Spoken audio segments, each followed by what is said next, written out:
তো ঠিক আছে, আমরা যেটা বলছিলাম যে আমরা সিলেবাসটাকে একটু দেখাতে চাচ্ছিলাম। সিলেবাসটা দেখো এখানে। সিলেবাসের মধ্যে আমাদের এইটা হচ্ছে কোর্স কন্টেন্ট। প্রথমটা ছিল হলো basic components of computer system, দেখানো হয়ে গেছে। ফ্লো ডায়াগ্রাম দেখানো হয়ে গেছে। Introduction to C plus plus programming, এটার হিস্টোরি সহ কিভাবে লিখতে হয়, কিভাবে প্রোগ্রামগুলো আসলো, কেমন করে ইয়ে করতে হয়, machine language, assembly language, compiler, এগুলো নিয়ে আমরা আলোচনা করছিলাম প্রথম দিকে আর কি, ইন্ট্রোডাকশন। আর বেসিক আইডিয়াস, অর্থাৎ প্রোগ্রাম কিভাবে লিখতে হয়, সেমিকলন সেমিকলন মানে কি, ওই যে ইয়া কি কি বলে, স্টেটমেন্ট কাকে বলে, এইসব জিনিস আর কি। ব্র্যাকেট কোথায় দিতে হয়, সেকেন্ড ব্র্যাকেটের কাজ কি, থার্ড ব্র্যাকেটের কাজ কি, ফার্স্ট ব্র্যাকেটের কাজ, এই জিনিসগুলো, প্রোগ্রামের হেডিং সহ এই জিনিসগুলো, স্টেটমেন্টস, এক একটা ভ্যালিড স্টেটমেন্ট কি জিনিস, এগুলো নিয়ে আলোচনা করছিলাম। এরপরে ছিল হলো array, pointer, reference, dynamic memory allocation, function, class, object and এই জিনিসগুলো। আর কন্ডিশনাল স্টেটমেন্টটা আসলে এর এর ভিতরেই আছে, এই জন্য আলাদা করে লেখা নেই আর কি, যে বেসিক আইডিয়া স্টেটমেন্টস এগুলোর মধ্যে আলাদা করে এখানে লেখা নেই, কিন্তু ওটা আমাদের খুবই ভাইটাল একটা জিনিস দরকার, ইফ এলস, যেটা আর কি ওটা আমরা অলরেডি দেখিয়ে দিয়েছি। আমরা এখন আসি হলো অ্যারেতে। অ্যারেটা মোটামুটি শেষের দিকে। এরপর আমরা আলোচনা করবো পয়েন্টার নিয়ে। পয়েন্টারটা খুবই সামান্য একটু আলোচনা করবো, এটা আসলে আহ, একটু ডিপে ঢোকা আমাদের জন্য মুশকিল, আমরা একটু হালকা এখান দিয়ে যাব। আর এখানে রেফারেন্স নিয়ে আমরা আলোচনা করতে পারবো কিনা দেখি।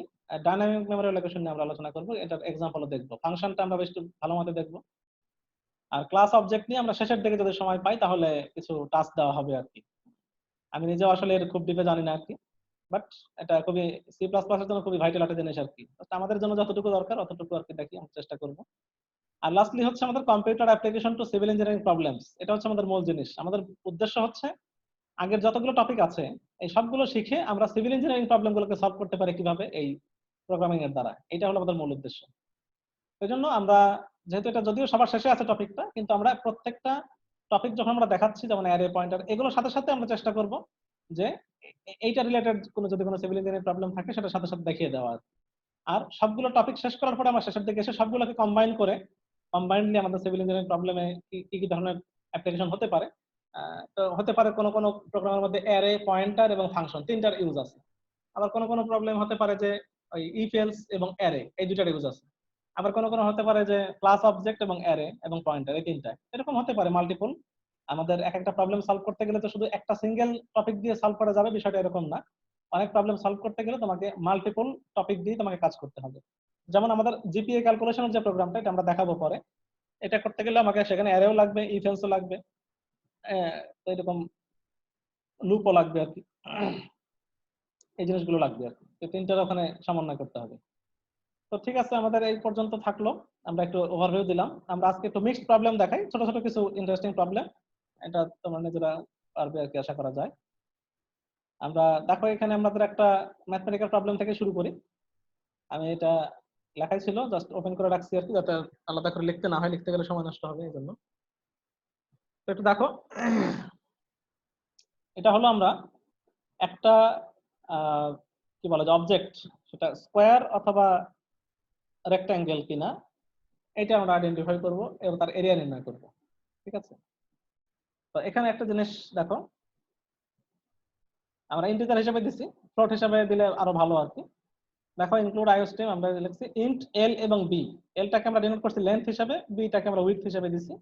আমরা এখানে লিখছি C out L equal to, just এখানে শেষ করে দিয়েছি সি ইন এল, আবার C out B equal to, আবার সি ইন বি। এখন আমরা এখানে ইফ এর মধ্যে বলতেছি if L is equal equal B. আমরা বলছিলাম যে কন্ডিশনের মধ্যে ইকুয়াল বোঝাতে গেলে অবশ্যই ডাবল ইকুয়াল সাইন ইউজ করতে হবে। If L is equal equal B, তখন সি আউট আমরা লিখবো ইট ইজ এ স্কোয়ার, এটা একটা স্কোয়ার হবে যদি দুই পাশ সমান হয়ে থাকে, and its area equal to L into B. এখানে সরাসরি এইভাবে লেখা যাবে, আমরা আগে বলছিলাম হয়তো কোনো একটা ক্লাসে, যে একই লাইনের মধ্যে আমরা ইচ্ছা করলে সেন্টেন্স লিখতে পারি কোটেশন চিহ্ন দিয়ে, আবার এই যে দুটো লেস দেন চিহ্ন দিয়ে এর মধ্যে ক্যালকুলেশন করতে পারি, এই যে এল ইনটু বি একবার ক্যালকুলেশনে বসিয়ে দেওয়া যাবে। এই কাজটাকে দুই ভাবে করা যায়, একটা হচ্ছে তুমি এল ইনটু বি আগে দিলা আর কি এখানে, হ্যাঁ, এরিয়া হিসাবে অন্য একটা ই করলা, A A equal to L into B, তারপরে লিখলা এই যে square area equal to A, এরকম লেখা যাবে। আবার সরাসরি দেওয়া যাবে একদম, ক্যালকুলেশনটা এখানে দিয়ে দিলা। যদি কোনো কমপ্লেক্স ক্যালকুলেশন না হয়, সিম্পল ক্যালকুলেশন হয়, তাহলে তুমি একই লাইনের মধ্যে ক্যালকুলেশন সহ দিতে পারো। এখানে সেন্টেন্স লিখলা, এখানে ক্যালকুলেশন লিখলা, ইচ্ছা করলে এরপর আবার যে সেন্টেন্স লিখতে পারো, আমি দেখাচ্ছি।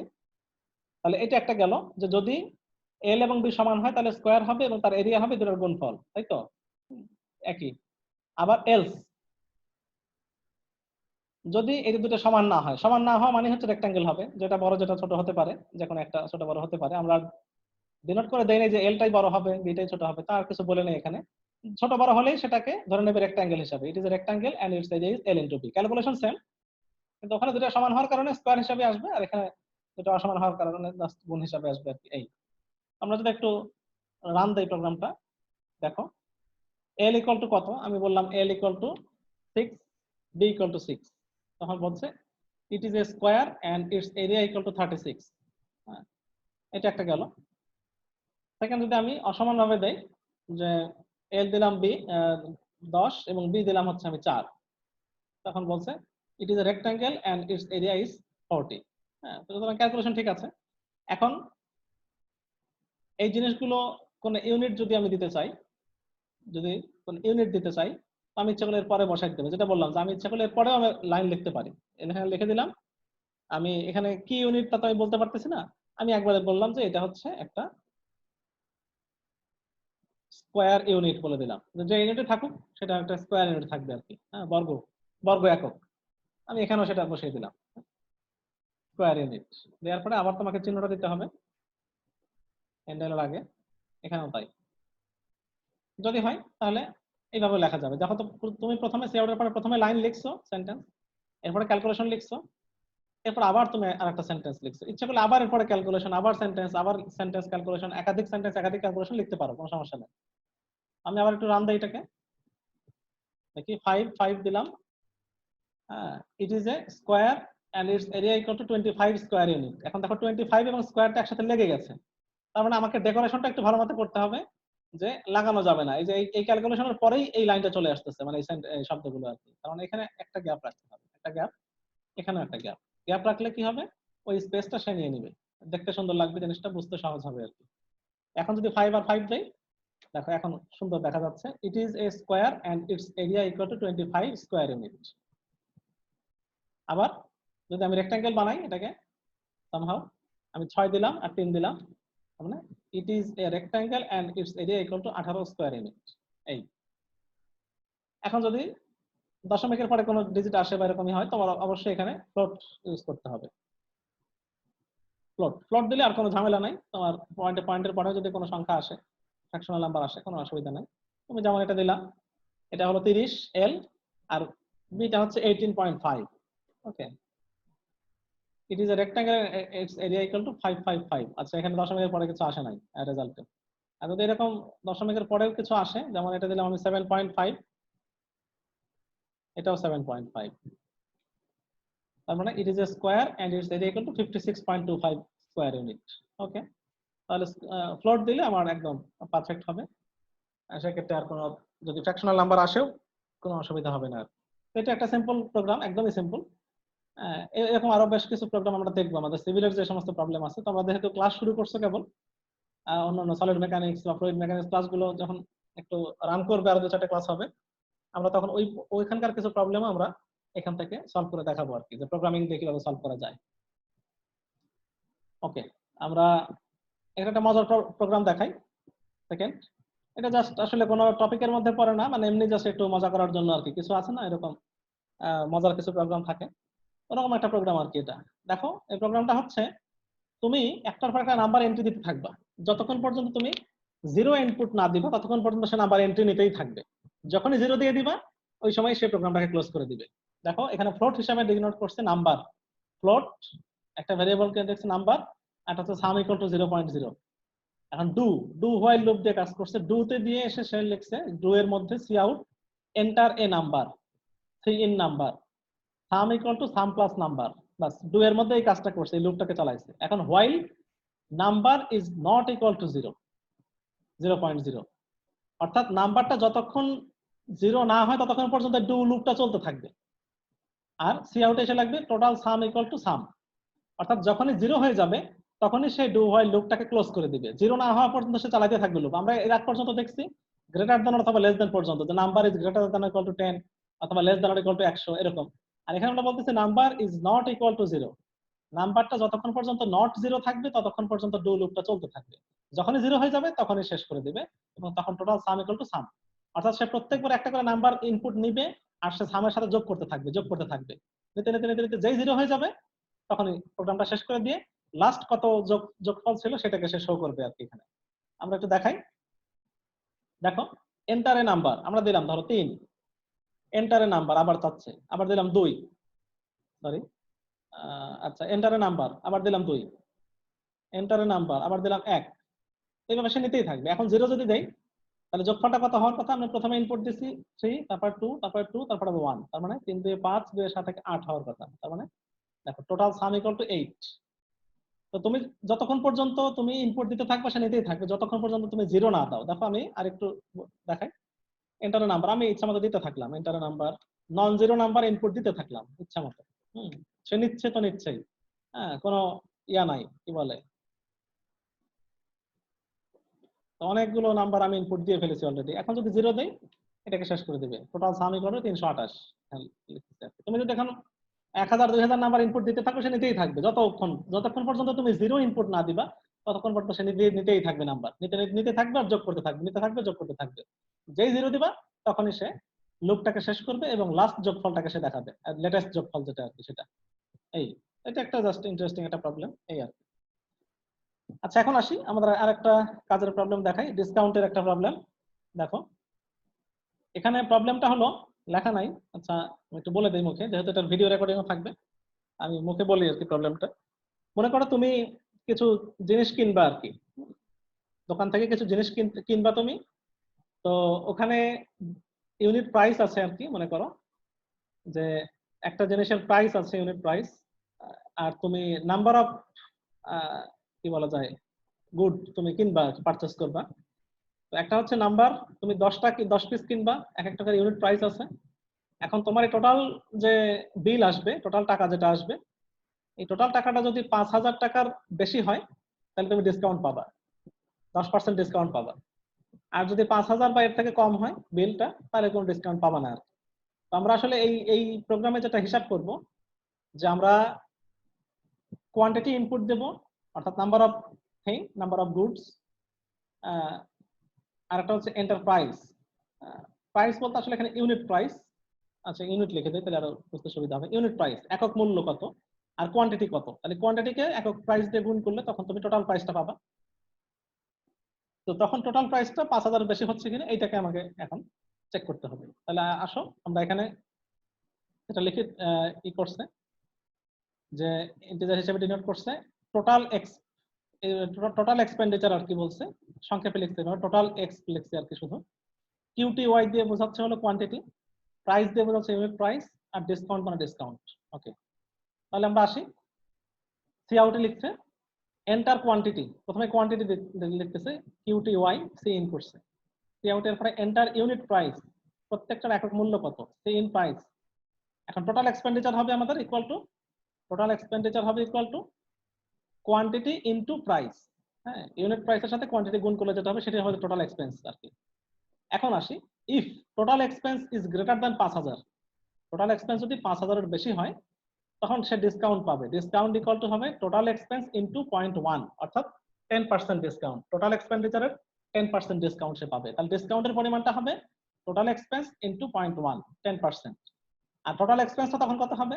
টোটাল এক্সপেন্স হবে তখন আগের টোটাল এক্সপেন্স মাইনাস ডিসকাউন্ট, অর্থাৎ এই টোটাল এক্সপেন্স হচ্ছে লেটেস্ট আর এই টোটাল এক্সপেন্স হচ্ছে আগেরটা। আগে যেটা ছিল গ্রস, সেই গ্রস থেকে ডিসকাউন্ট বাদ দিলে যেটা থাকবে এটাই হবে এখন নেট টোটাল এক্সপেন্স। এই জন্য শব্দ কিন্তু একই, total expense equal to total expense minus discount. এখন সি আউটে এসে আমি লিখবো ডিসকাউন্ট ইজ বিডিটি এত, ডিসকাউন্ট অর্থাৎ ডিসকাউন্ট কত পেলো সেটারও অ্যামাউন্ট দেখাবে। আবার সি আউটে এসে লিখবে টোটাল এক্সপেন্স ইজ বিডিটি এত, অর্থাৎ সে যদি 5000 টাকার বেশি বাজার করে তাহলে ডিসকাউন্ট কত পাইলো আর তার ফাইনাল নেট টোটাল এক্সপেন্স কত হলো সেটাকে সে এখান থেকে শো করবে, দেখাবে। এই কন্ডিশনটা তখনই ভ্যালিড যখন টোটাল এক্সপেন্সটা 5000 এর বেশি। এটা হলো ইফ এর মধ্যে। আর যদি না হয় এলস, এলস হওয়া মানে হচ্ছে কি 5000 অথবা তার চেয়ে কম, তখন হবে সি আউটে শুধু নাম লিখছে, সেন্টেন্স লিখছে no discount is here, no discount is here and total expense is BDT total expense, এতটুকু শেষ। এবং মাইন্ডেড এই টোটাল এক্সপেন্সটা হবে হলো ওই আগের টোটাল এক্সপেন্স গ্রস যেটা আর কি, ডিসকাউন্ট ছাড়া। কেননা আমরা ডিসকাউন্টটা হিসাব করেছি হচ্ছে ইফ এর মধ্যে। ইফ এই কন্ডিশনটা যদি স্যাটিসফাই করে তাহলেই কেবল ডিসকাউন্ট পাবে, তখন হচ্ছে টোটাল এক্সপেন্সটা কমে যাবে। কিন্তু যদি এলস বলি তখন কিন্তু আমি ইফের বাইরে চলে আসছি, তখন কিন্তু টোটাল এক্সপেন্স বলতে সে বুঝবে হচ্ছে আগেরটা গ্রস যেটা আর কি, কোয়ান্টিটি ইনটু ইউনিট প্রাইস, এতটুকুই শুধু, আর কিছু না। এটা হলো আমাদের একটা ডিসকাউন্ট হিসাব করার জন্য একটা প্রোগ্রাম মনে করো।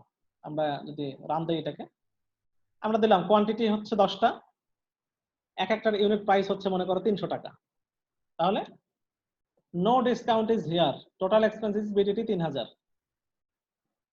তার মানে 3000 টাকার বাজার করছি আমি, যেটা কিনা 5000-এর নিচে, আমি কোনো ডিসকাউন্ট পাই নাই, এর জন্য আমাকে দেখাচ্ছে আমি আসলে এটা এলসে চলে গেছে। No discount is here, total expense gross যেটা ছিল সেটাই 300 ইনটু 10, 3000 টাকা শেষ। আর যদি আমি ডিসকাউন্ট আলা কোনো ভ্যালু ইনপুট দেই, তাহলে কোয়ান্টিটি দিলাম আমি ধরো 35, ইউনিট প্রাইস মনে করো 400 টাকা করে, তাহলে এখন পাওয়া যাচ্ছে ডিসকাউন্ট ইজ বিডিটি 1400 আর টোটাল এক্সপেন্স ইজ বিডিটি 12600।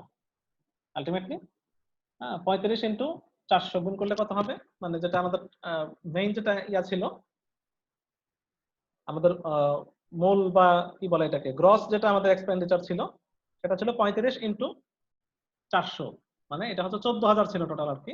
তো সেখান থেকে 10% ডিসকাউন্ট দিয়ে ডিসকাউন্টের পরিমাণ আসছে 1400, আর 14000 থেকে 1400 বাদ দিলে যা থাকে, এখন আমার নেট এক্সপেন্স হবে হচ্ছে 12600। এটা হলো আমাদের এখান থেকে করণীয় আর কি, বা যেটা দেখলাম আর কি। তো এই হচ্ছে আমাদের ডিসকাউন্ট রিলেটেড আর কি। এইভাবে আমাদের আরো অনেক প্রোগ্রাম আমরা করতে পারি ইচ্ছে করলে, শুধু ডিসকাউন্ট না, আরো আমাদের ইনকাম ট্যাক্সের হিসাব, আরো বিভিন্ন জিনিস আছে আর কি, এগুলো আমরা আস্তে আস্তে দেখাবো আর কি। এটা তোমাদের প্র্যাকটিসও করতে হবে, যখন ইনশাল্লাহ ইউনিভার্সিটি খুলবে, ল্যাব ক্লাস শুরু হবে, ল্যাবে তোমাদের এই সবগুলো প্রোগ্রামই প্র্যাকটিস করতে হবে আর কি। তো এই জন্য আমরা এখন দেখাচ্ছি থিওরিটিক্যাল ক্লাস হিসাবে। তো এই জিনিসগুলো তোমরা যাদের এখন সুযোগ আছে অবশ্যই কম্পিউটারে প্র্যাকটিস করবে, আর হাতেও লেখার চেষ্টা করবে, কেননা আমাদের এই প্রোগ্রামগুলো তোমাদের ফাইনাল পরীক্ষার খাতায় লিখতে হবে হাতে।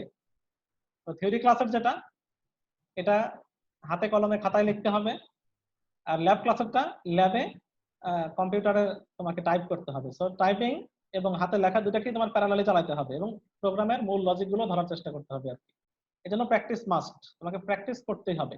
এজন্য মোবাইলের অ্যাপস এর মাধ্যমে হোক আর কম্পিউটার ল্যাপটপে হোক, তুমি এই সি প্লাস প্লাস এর কি বলে কোড ব্লকস এটাকে নিয়ে ইনস্টল করে অবশ্যই প্র্যাকটিস করা শুরু করো। কেউ কেউ হয়তো এর মধ্যে করেছিল, কিন্তু যেহেতু একটা লম্বা গ্যাপ পড়ে গেছে, অনেকে হয়তো ভুলে গেছো বা ওইরকম প্র্যাকটিসের মধ্যে নাই, এখন আবার নতুন করে শুরু করো। একদম প্রথম থেকে যে প্রোগ্রামগুলো দেখানো হয়েছে সবগুলো ভিডিও লেকচার দেওয়া আছে, তো ওগুলো দেখে দেখে কি কি প্রোগ্রাম দেখাইছি আমি, এগুলো সবগুলো আস্তে আস্তে প্র্যাকটিস করা শুরু করো আর কি। ঠিক আছে, তাহলে আমাদের মোটামুটি আজকে এই পর্যন্তই, আমি এটা স্টপ করে দেই। কি বলে, এটা স্টপ করে দেই।